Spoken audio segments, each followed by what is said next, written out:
Hi guys, my name is Marie and welcome to my Kawaii world.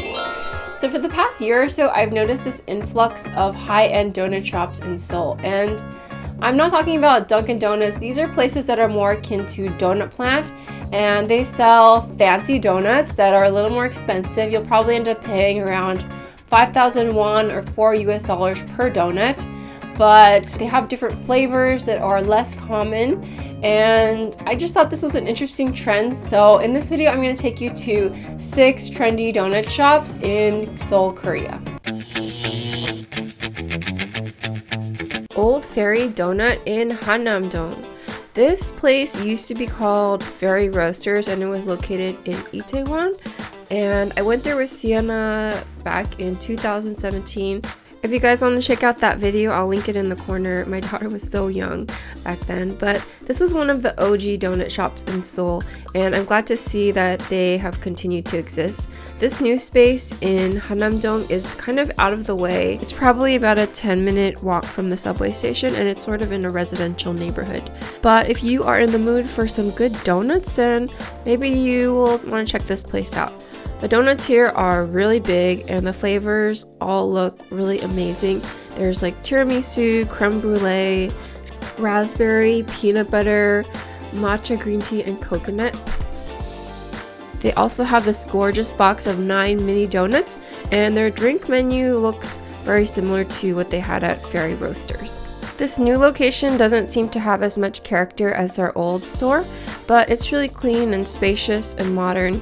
They have some kind of tiger motif going on here. I'm not sure what that's about, but let's talk about the donuts. These donuts are gigantic. We ended up getting the creme brulee donut, which has a burnt sugar glaze topping, and then in the inside there's this creamy custard that's reminiscent of the cream that you would find in a creme brulee. It's really good. I got the tube latte, which is basically a latte with a Homer Simpson looking pink donut on top, and I've had this before and it's really good. The coffee is not sweetened at all, and when you eat the donut it adds the perfect amount of sweetness to complement the coffee. So I really love this. It's super Instagram worthy and it's also very tasty. We came here for breakfast, and maybe it's because I'm getting used to eating Korean food, but this was just insanely sweet for breakfast, so I'd actually recommend coming here for dessert. At the table next to us, there's this guy with a giant donut in front of him the size of a pizza, and one of the workers was there timing him and writing stuff down on a clipboard. I think this is some sort of donut challenge or eating contest that you can do. Maybe if you eat the whole thing you get it for free. I'm not sure, but this guy didn't even come close to finishing the donut. Anyway, I really like this place. I like the tube latte, I like the creme brulee donut. I've gotten the box before and I didn't really like the mini donuts, but overall I would say thumbs up. I don't care. This shop is in the back alleys of Itaewon and it's really hard to find. It's kind of a maze back there, but it was worth looking for. I really like this little donut shop. First of all, I like the name and the branding. I think it's really cute and creative. And more importantly, I like the donuts. I thought that they were good. It's just a tiny little hole in the wall shop, but if you're craving a donut and you're in the neighborhood, then it's worth checking out. My husband got the Queen Mary donut, which is savory, and it's topped with fried chicken, potatoes, and jalapeno peppers. I got the London Fog, which is the Earl Grey donut. I was really hoping to try the passion fruit, but it was sold out. And for my daughters, Sienna loves strawberries, so we got her the strawberries and cream. And Valentina is a chocolate lover, so of course we got her the Choco Choco. They also sold these little pints of milk tea, which looked really good, but we ended up not getting those because we were super full when we stopped by here. This chocolate top donut with the cream oozing out is mugwort, and I feel like that's kind of a trendy ingredient in Korean desserts lately. I've seen it in various baked goods and milk teas. It's called suk in Korean. It's supposed to be really healthy for you, but it's really not my favorite flavor at all. But overall, I would definitely recommend this place. I think it's a little bit hard to find, but it's worth looking for. The next place is called Mini Donut Studio, and we discovered this place after going to Butterful and Cremorius, which is a famous croissant place in Gangnam.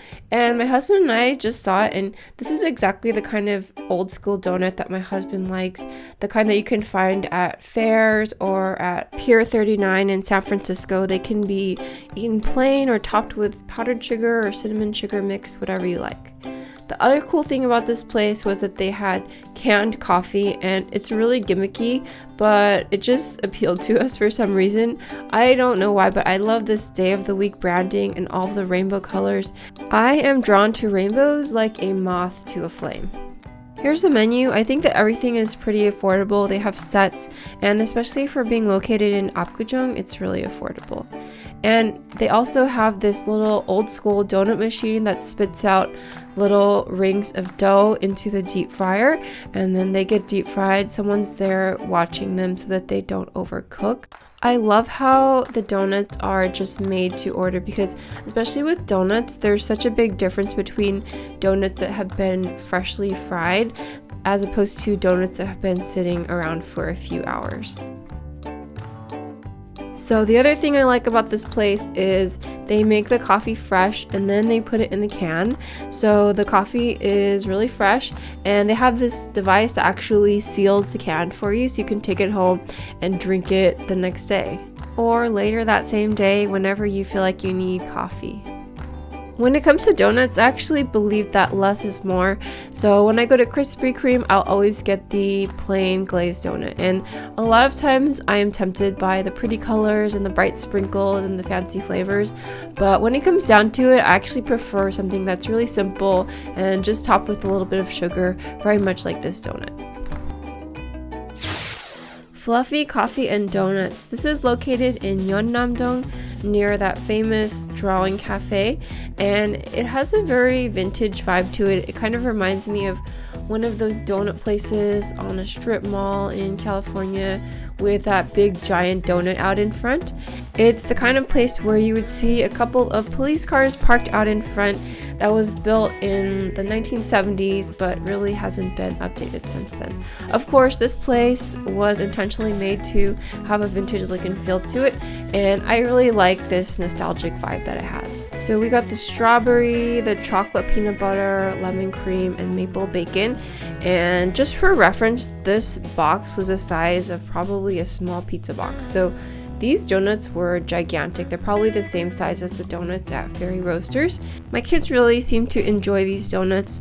Personally, I feel like this neighborhood is just packed with really cute and cool dessert spots, so it would be hard to choose this place over the other cafes in the neighborhood, but you might want to check it out.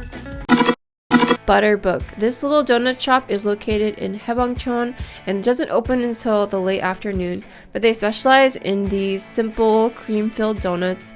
They have vanilla, strawberry, chocolate, just really simple flavors, and they are not overly sweet, so they kind of appeal more to the Korean palate. But they also sell scones and some other baked goods. This place is located way up on top of the hill, so if you want to walk up a super steep hill and get your workout in before you indulge in some deep fried buttery goodness, then you might want to check this place out. They also sell these bottled milk tea drinks, which I feel are trending in Korea lately for some reason. Got the one that's flavored with suk or mugwort, which is that herb that I talked about earlier. And to be honest, I really just don't like that flavor. It's really common in Korean foods, but I only like it when it's like in shabu shabu or something like that. I don't think that I'm a fan of soup flavored drinks or desserts. Sometimes I feel like if you're gonna have a cafe or a restaurant, it's hard to be good in every single area, and sometimes it's better to just perfect a few items, like one or two items. So this place is really simple. They focus on the donut, and they also have some baked goods, and I got the scone or biscuit, whatever you want to call it, and it was just perfect. And I like how they have this little raspberry jam in the heart container. It was just a nice cozy little place on the top of the hill. It's great for a date or coming with a friend, but there's actually not a lot of space in the cafe where you can sit, so just keep that in mind. I think it's really popular, so if you come during like peak hours, you might have to wait. But on the other hand, it's so far up this really steep hill, I think that might deter a lot of people from coming here. Thanks for watching till the end, guys. If you want to see more videos on Seoul, check out these playlists right here, and I will talk to you in my next video. Bye!